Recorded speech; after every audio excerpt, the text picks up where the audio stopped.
Hello, this is Mark. What we're going to talk about today is solar panels, leisure batteries, inverters, charge controllers. And for those of you that know me from the meditation world, my name is Mark from the waybackmeditation.org. Now, if you're watching this and you've come from the kind of motorhome world, I used to have a website called myvanconversion.co.uk, and I also run Mobile Meditator Facebook page, and I had a Marco Z YouTube channel with about 700 subscribers, and that was all dedicated more towards the motorhome van life side of things. And the purpose of this video is actually to talk about, well, I'm in my motorhome here, and to talk about how I've managed to do all the filming and book writing and various things for the meditation side of things, but from looking at it from a motorhome perspective. So if you're not used to me from the meditation point of view, then I do a whole load of video blogs, I write articles, I've written a number of books, some of which are already published, and I've done a lot of it from in here. This is kind of my happy creative space. I just love being on the road. I love going and visiting people and being out, much more kind of connected to the world and to nature. And over the years I've had VW campervans, I've had self-build panel vans, and I've now got this beautiful motorhome. This is a Rapido 787F, F for French bed, so we've got the French bed at the back. I'm actually standing right here in the kitchen galley, so if I open this, you'll see that we've got the fridge here. Oven down here, 3-hob thingy and a sink, and then we've got the lounge dining area at the front here. I really like this layout, but partly suits me. This is my creative space where I do my writing and obviously living and everything here. Stick around to the end because I'm actually going to draw out the entire design of the electrical system and go over some of the key points. If you're doing a self-build or you've bought like this was a 2008, this was a 2008 van, still is a 2008 van. I got it with about 48,000 miles on the clock, and it didn't have solar panels, it didn't have a very good leisure battery system, there was no charge controller. So whether you're doing a self-build or you're kind of upgrading, then I want to share my experience. And the reason why I'm talking about the filming and the videos and the writing is my power demands are quite high. So, you know, I'm running a laptop all day long sometimes 2 laptops. I've actually got in here, then I've got an electric oven, as well as the gas oven. And I actually spend a lot of time, I've been living in this for 6 months, so I can talk from experience. And when I've been parked up, I generally go about 2 weeks without having to refill water or do the gas system or anything, and I won't switch the engine on at all during those 2 weeks. So the front engine, the crank engine, is not powering anything, and I'm not running out of power, and I'm day in, day out just going off my solar panels to do pretty much everything. So I'm going to talk about the real world experience of all of this, and I'll show you around the system. And I'm not saying it's the ultimate system, I'm not saying that it's the only way to do things, and as I go I'm actually going to talk about improvements I would do. I thought it'd be really useful to talk from a real world experience. And if you haven't already, then for those of you that are kind of coming at this video from the kind of campervan, home, self-build, motorhome world, check out my other stuff. There's some really beautiful videos about peace and love and inner stillness. The way I teach is very much experience based, so I just want people to have really nice experiences and find out for themselves if what I'm talking about is real or not. It's a bit like this, talking about the battery system. We're going to show you it, but ultimately you're going to have to figure it out for yourself, and I just hope that this video guides you along that journey. Okay, because this is a French bed, then most of the electronics and fun stuff is under the bed. It's really easy to get access to.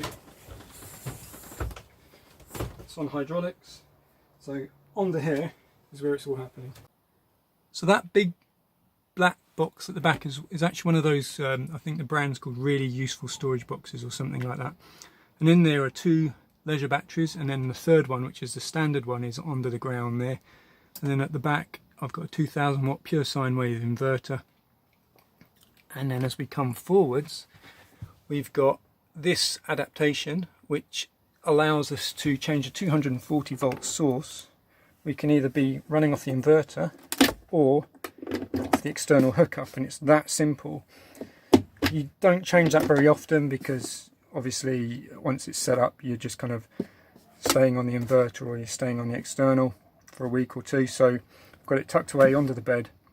It's a really clean solution. You don't have any suicide leads, so this is never live. So when you take this out, if you touch these prongs, let's shed some light on the matter. When you touch these prongs, they're never live. These are the live ones and they're female, so there's no chance of electrocuting yourself, and you can never cross the system because you're basically isolating one circuit from the other, so it's impossible to kind of short the circuits across or anything like that. And the inverter, which is that silver box at the back, actually has a remote control down here, so you can just turn it on and off, and you can see it lighting up to show you the charge. And this thing here, the mains battery charger, we'll talk about this later, but when you kick on the inverter feeds the house electric. So you've got this RCD switch here, which is the 240 volt switch, and the power from the inverter is ultimately coming into here and going around the ring main that is the house electrics. And that way, whether you're running off the inverter or the external source, whichever one you're running off, it's the same sockets throughout the van, and it all goes through this RCD. The way these vans are built is when you first plug them in, the only way it's normally expecting power is from the outside. So when you've got shore hookup or campsite hookup, the 240 volts would come into here and it would go down here, runs onto here, and it comes into this, which is the battery charger. So the idea is that when you're on hookup, this is charging up your 12 volt battery, which is down there, and your engine battery. So obviously when you're running off the inverter, you don't want to do that, because if you're running off the inverter, which is feeding from the batteries, then you're using the batteries to recharge the batteries, and you end up with this loop of electrons just going around, and each time it passes through the inverter you lose about 20% of your power. It's not very efficient, and also you'd lose about another 20% going through there, so each cycle you're losing about 40%. So this switch here isolates the battery charger, and I'll demonstrate that because right now we're on the inverter, it's all switched on. I'm going to power on the inverter here. It's showing, in fact we've got the flash on, but it's showing full power. If I now flick that switch, you'll see a red light come on, and we hear that fan starting up, and you'll see that this light's now on, and this is now charging the batteries that are powering the inverter at the back that are coming through. So if we switch this off, we've isolated just the charger, and so now we're still using the RCD and the sockets around the place, which, as we can see, there's one here, there's one in what was the TV cupboard but is now my electric oven, and that would have been the only sockets. So what I've done is I've added, if we just look under here, I've added two more 240 volt sockets with a USB, so that when I'm at my desk, in fact quite often I'll have a friend coming, staying or joining me for the day because the coffee's good here, and so we've had two laptops both charging up without any problems whatsoever. So that's almost all of the system. The question is, so how, well, we'll have a closer look at those batteries. And one of the things you'll notice is that these batteries are all in parallel. So it's 12 volts through. It's not in series. With 3 batteries in series, you would end up with 36 volts. In case you're wondering, the eagle-eyed would have spotted this old battery box. It's bolted in place, and that is my spares box. And to be honest, that's the only thing that these plastic cases are good for. They're really flimsy. When you look inside the main battery box, you'll see that it's got an inner panel on the bottom that basically strengthens it, and it is bolted fully to the floor, so that's not going anywhere. So the other part of the system is what's called a charge controller, and that is taking the feed from the solar panels and it's bringing it down. It actually runs behind that conduit there, comes back this side and comes into this little hookup box there, which feeds in eventually to the battery system. By the way, this is a PWM solar charge controller. In other words, it's a cheapie. So if you're on a budget, you can get by with one of these. The difference is that the MPPTs have kind of like, I think, much better kind of charge cycles and trickle cycles and things like that. They don't hammer the battery as much, but I've not had any real problems with this system. So I mentioned that there's an electric oven. Now this is a 650 watt, basically glorified toaster. I turn it on. It's got a really nice kind of clicking noise. You've got the little light showing us that it's on. And the way it works is you've got the thermostat here, and we'll see it in a minute. It throws electrons through this element, and you've got an upper and a lower element, and they get nice and hot. There's actually the tray and everything on the side, but they're stowed. They fit nicely there and don't rattle around when you're driving. And this is great for doing like a couple of pies or a couple of rounds of toast, or warming up a croissant or something like that. Obviously vegan in my case. This little baby, made by Quest, highly recommend. 650 watt oven.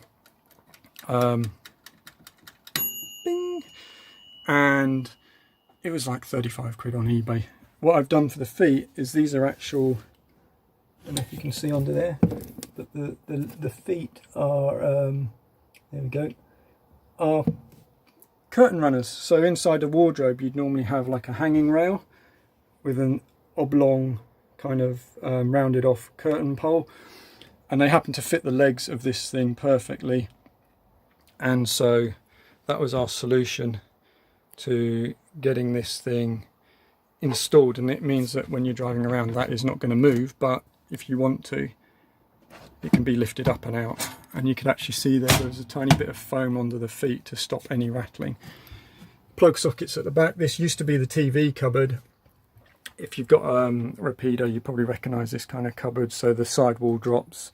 There would have been a vertical wall. TV would have slid out and angled for the bedroom at the back or from the front. But for me, most people these days use their tablet or their laptop for TV anyway, so this made a lot more sense. And it also gives me storage space up top, storage space down the side, and I've put in this metallic surface just to protect what's underneath from any radiant heat. And it works really, really well. And I've got to be honest, I've been living in this motorhome for 6 months. I put that toaster oven in right at the start. I've used this almost every single day. I tend to use it when the sun's out, because then you're getting free electrons from the solar panels. This will drain the battery. Obviously it's 650 watts, but it's high draw. I've used the gas oven and grill, which is actually really, really nice. And you can tell I've hardly used it. I've used it maybe 3 times.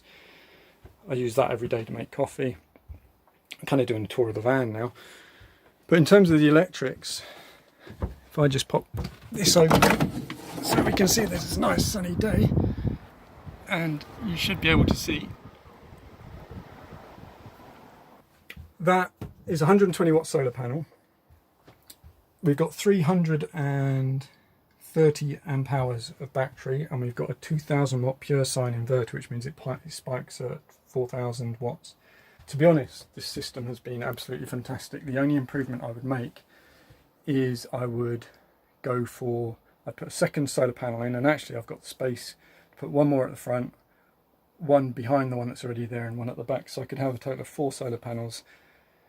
If I put a second 120 watt in, then I'd be laughing. When I set the system up, it was February, so you're talking shorter days, not as much bright sunshine. You notice the difference when you hit June, July, and you really get bright sunshine throughout the day. You're absolutely rocking it. I mean, let's just see. So I mean, I've been using the oven earlier today as well.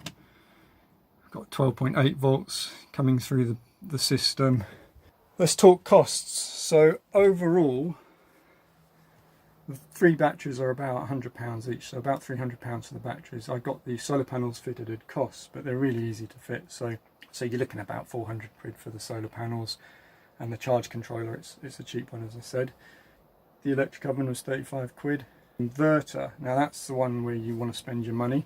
So it's got to be pure sine wave, and whatever you think you're going to need, add 50% on. So I went for 2000 watts. I knew I'd be running an oven and laptop, 2 laptops sometimes, and you just want that headroom. I could probably go down to 1500 and probably get a little bit more efficiency, but I wouldn't go lower than 1500. If all you're doing is a laptop, then I'd go for a 300 watt, 300 amp hour, 300 watt inverter. It's really just kind of getting the right one for you, but absolutely 100%. One of the best things I did was got one with a remote control. Otherwise, every time I wanted to switch that inverter off, and by the way, you don't want to leave an inverter on if you're not using it. Every time I wanted to switch it off, I'd have to crawl onto the back of the bed, and that's just not going to happen. So you don't tend to get the remote control, which gives you that little socket down the bottom with the display, on the cheap ones anyway. So I think that inverter was about 350 quid. Never had to hook up. Never, you know, I've been wild camping the whole time. Never had a problem. I mean, I've run out of electricity at the end of the day when I've been charging the laptops and doing really long days and filming, and or if it's been a bit overcast for a few days. But then you've always got the backup of just run the engine, because most motorhomes have a split charge relay on the front, which means that when the engine's running and the alternator is generating 13.4 volts or whatever the high voltage is, once the main battery at the front is charged, it sends the rest of the charge, it splits it and sends the rest to the back. And so anytime you do a long run of more than about 45 minutes, you're charging your batteries. On a really sunny day in the morning, I will switch the fridge over. Let me just demonstrate this. I will switch the fridge over. So it's currently switched off, but I can put this right now onto electric hookup, and it's now running off the inverter that's running off the batteries. So when I know it's a really sunny day and I want to save some gas, although I'd say gas is by far the best way of running a fridge, I can just switch it on to run off the plugs, and it will actually run, you know, and this is you're talking, this is a 12-year-old big fridge freezer. You know, it's not going to be the most efficient one by a long shot, but I can run this for 3 or 4 hours. The only other thing I've done is I've added in the USB charge station here. This reaches around, I just tend to put it there, and if I need it in the night, then I can always reach the phone. But to be honest, phones, 3G, 4G, 5G, it's all bad for your health. You want your phones as far away from you as possible, and all your Wi-Fi and everything turned off when you're sleeping. But that's just me putting on my kind of well-being hat there. That's a whole different topic. I hope this has inspired you. The only other thing, by the way, I did is I changed all the lights in here to LED, and that saves a fortune in terms of electricity and just helps you go longer and further without having to worry about charging up. Okay, so let's have a look at the kind of the layout of the system. So just going to very quickly draw the van. So guys, there's the motorhome. So we've got the 2 seats at the front, the table, bench seat, L-shaped seat, bench seat. Okay, and we've got the L-shaped kitchen with a sink, the hob oven under there, and then we have, comes out a bit,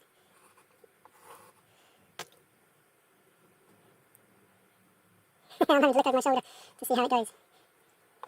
Okay, so we've got the TV cupboard there, shower, bathroom, and the bed. Okay. the electrical hookups here. So we're going to start putting in all the various features. So let's start at the back. We've got a box here with 3 batteries. 3 big batteries, 1, 2, and the third one was already built in to the floor 3. Okay, so we'll go that's plus, that's plus, oh sorry, that's minus. Okay, and then here we've got the RCD box that I showed you, the 12 volt fuse box, and the charger. Okay. Then we put in the inverter, and that's the thing that goes from 12 volts via some magic to 240 volts. Okay,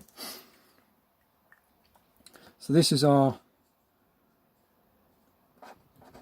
240 volt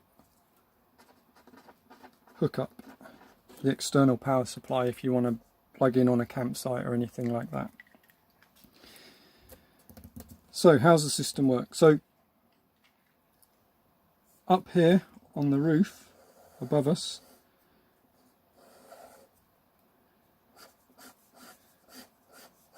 is our solar panel.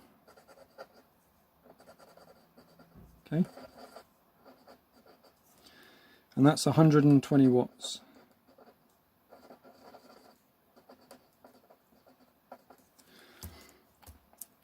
Our inverter is 2000 watts, and these are all 12 volts. And the way they're connected, we've got minus going to minus, going to minus, and plus going to plus, going to plus. So they're in parallel. Okay, that means that what comes out at this end, if you put a thing across, a voltmeter across there, it would always be 12 volts. If you did them in series, you'd end up with 36 volts. Now, here's the first hint. You've got a plus and a minus input for the inverter. I take it across. So I go, the inverter's connected from this plus to this minus. So the whole array of batteries, if you can see that, the whole array of batteries are being used. If you went from this plus, sorry, let me move my hand out of the way. If you went from this plus and this minus into the inverter, then effectively battery number 1 is doing the inverter. Battery 2 and 3 are recharging battery number 1. They're seat charging into it. I don't know if that's the correct terminology. By taking the inverter feed from the plus of the furthest battery and the minus of the closest battery, I've effectively made one super battery. Okay. A little bit about batteries. So these are 110 amp hour batteries. What that actually means is that if you were putting a load across them that would take 20 hours to discharge this battery, then you would have the equivalent of 110 amps within an hour. Because whenever you read, if you do, I'm no electrician by the way, so if you want to really get into the science of this, it's fine, there's better videos out there. But basically, a couple of things about batteries. So here's a 110 amp hour battery with a positive and a minus. The first thing you need to understand is when it's 50% flat, it's dead. Okay, so you haven't really got 110 amp battery, you've got a 55. You've got 55 amp hour battery in reality, and that 110 is intended that, if we look at a clock, that would be if you're discharging it over a 20-hour period. So when I turn on my toaster, my toaster oven, which draws 650 watts, it's very high amperage, it's got a lot of draw. So that 110 amp hour battery isn't going to last very long. You know, with the 3 batteries and the inverter, I can run that toaster oven for about 45 minutes. Luckily, it only takes about 25 minutes to cook most of the things I want. And if it's a sunny day, then the solar panels are actually kicking a lot of the juice, so you're not actually draining the battery that much. So just a few things that I've learned about batteries is whatever the amp hour is, cut it in half, because when your battery is 50% dead, 50% drained, it's dead. And that the battery's amp hours is rated if it was discharged over a 20-hour period. That is, based on that kind of draw. So hair dryers, power tools, electric ovens, those kind of things are really high draw. You're not going to get hours and hours out of your batteries. You're going to be counting it in minutes.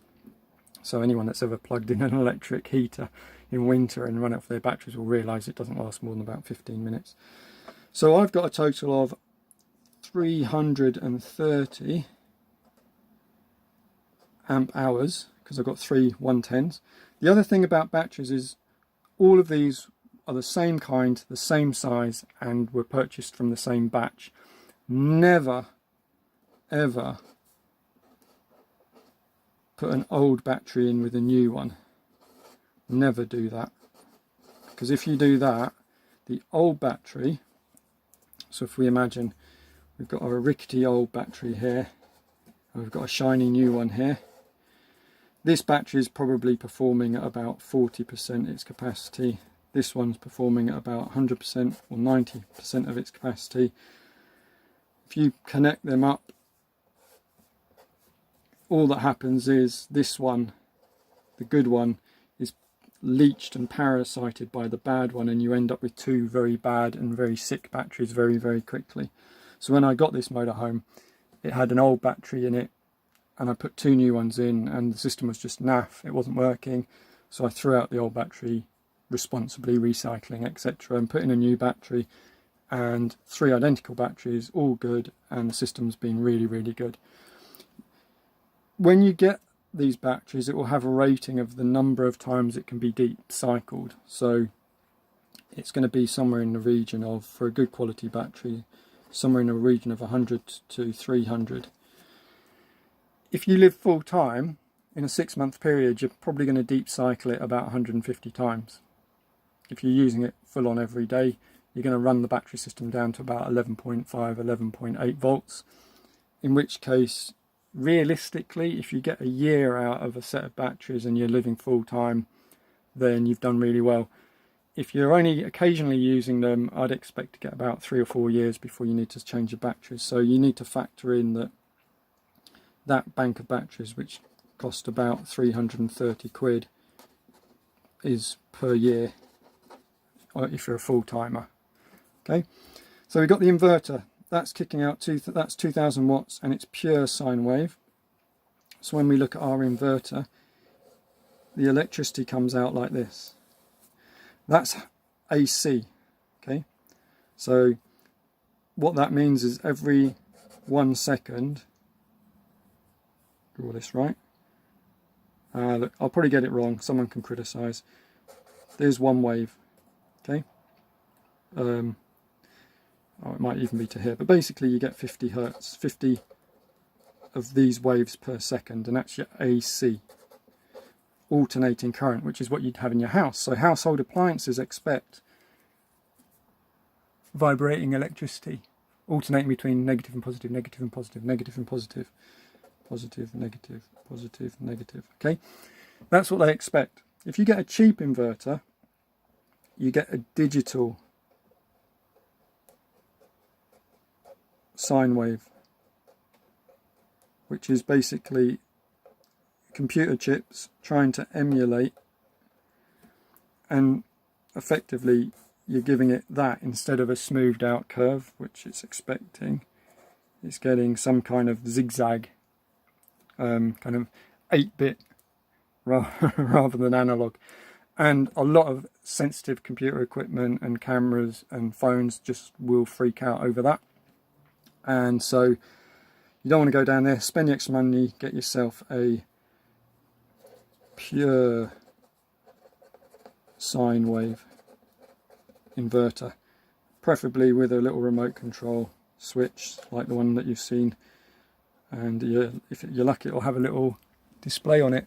Okay, so that's the batteries in the inverter system.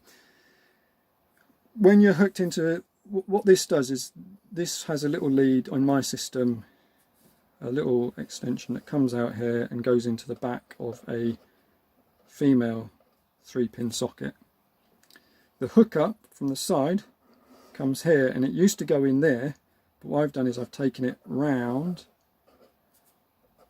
to this 3-pin socket which you saw. Okay, so the outdoors doesn't touch the RCD, it comes here. I then have another plug socket which I'll draw on this side, which is a male 3-pin socket that plugs in, and it can plug into here being fed by the inverter, or it can plug into here being fed by the outside hookup, and this is the one that runs into the RCD. Okay, the RCD feeds the kitchen socket, feeds the TV socket, and I run an extension off the RCD round here. It's really easy to do, into this chamber underneath the seat. And if this is the front edge of the seat, then you saw that I'd put in a twin socket. So that's given me my 240 volts at the front, which is right underneath us right now. So we've got 240 volts there, 240 volts there, and 240 volts there. And that's enough for a motorhome. I mean, you could put more sockets in if you really wanted. So when I plug in to the inverter and I switch on the remote control, which is just on the front of the bed here, then it powers up this RCD. Now the RCD has a cable that runs under here to the charger, and all I've done is I've taken that cable, I've brought it to a switch. So I've put it in, let's bring it around the corner. Okay, I brought it to a switch, which was here. And then from the switch into the charger. Okay, I've kind of messed up this drawing a bit, but you get the idea. And that way, when the RCD powers up, whether it's coming from the inverter or from outdoors, this switch here can make or break the circuit so that you're isolating the charger here. And that's the key thing. If you don't do that, you'll just drain your batteries really quickly. And so all you've ended up with, you've seen it in the diagram, there's a switch there to isolate the charger, and there's a switch next to it to turn on and off the inverter. But it's really that simple. So the solar panel, as I said, it comes in off the roof and into, in fact you saw that in the video earlier, but the solar panel runs along the roof, it comes down into a cupboard round about here, into a charge controller, and then that feeds down into the 12 volt fuse box via a little relay panel. And it's really simple. So here's the things that I would consider. Here's the questions that you want to kind of satisfy yourself over. If you have an MPPT charge controller off your solar system, one way of, instead of connecting the inverter to the batteries, is you can connect the inverter to that. Then in the daytime, when the sun's shining, you're not even touching the batteries, you're saving the drain on the batteries, and you're running your inverter directly off the charge controller. Obviously at night time, when there's no power coming in, because the charge controller is connected to the batteries, it would still pick up the 12 volts, but this is something you need to do a bit more research on, but I know that a few people in modern builds are doing that, so I would certainly investigate that, whether you could actually run the inverter directly off the charge controller. Another question to consider is the 24 volts versus I'll get it right anyway, the 12 volt argument. So to push electrons around with 12 volts isn't much potential, so I believe that means you've got higher current, higher draw. A 24 volt system, which would just be two 12 volt batteries in series, has more voltage to push the current around, and therefore I believe it's lower draw.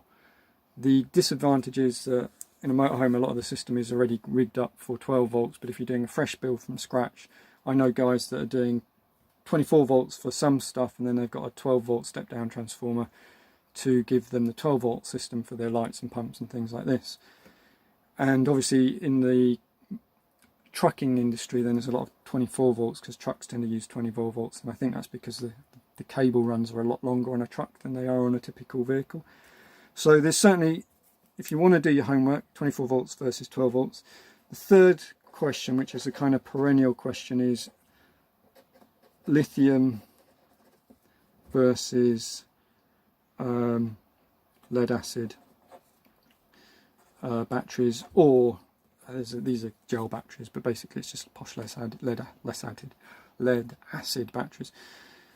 You know, this is really just a question of, you know, megabucks versus cheap, but this is heavy and this is light.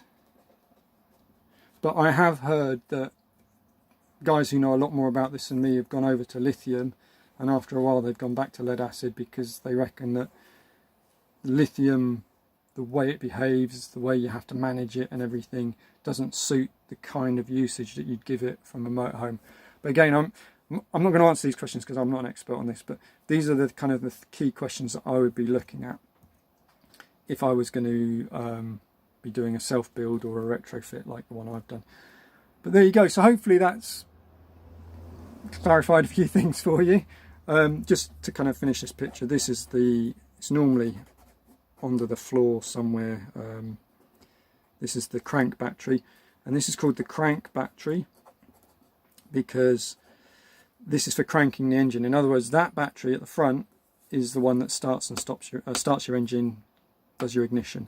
You do not want to be using this to run your stereo, your cigarette lighter charger or anything.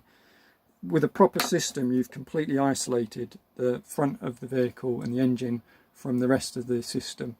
What you can consider, I'll put this here as kind of like question number 4, is what they call a 2-battery connection, I guess, which is that from your solar panel charge controller, in theory, I'll draw it outside, you can actually also charge your crank battery, but then obviously that's extra cabling and it's extra cost if you're having someone else fit it. But if you're buying a solar charge controller and you know that you're, say, going to want to have the solar panels charging the crank battery as well as the back one, then you need to consider that when you're buying your charge controller. But I'm really pleased with this. It's worked really, really well for me, and it fitted nicely into this motorhome and the overall kind of needs that I had, which is to do a lot of filming, a lot of work on my laptop, and to be completely off the grid, and it's delivered 100%. Thank you for watching. Please go ahead, if you've liked this, click that subscribe button, click the notification bell if you want to be notified as well. I really would value that. It just helps support the work that I do. And check out the meditation videos, check out the chill out stuff. It's not all about meditation as well. There's a lot of stuff in there just about kind of like feeling good and having more love in your life and stuff like that. I'm going to enjoy my alcohol-free beer, and whatever you're up to in life, just enjoy it and be kind to other people. That's it. That's the secret to life. Take care.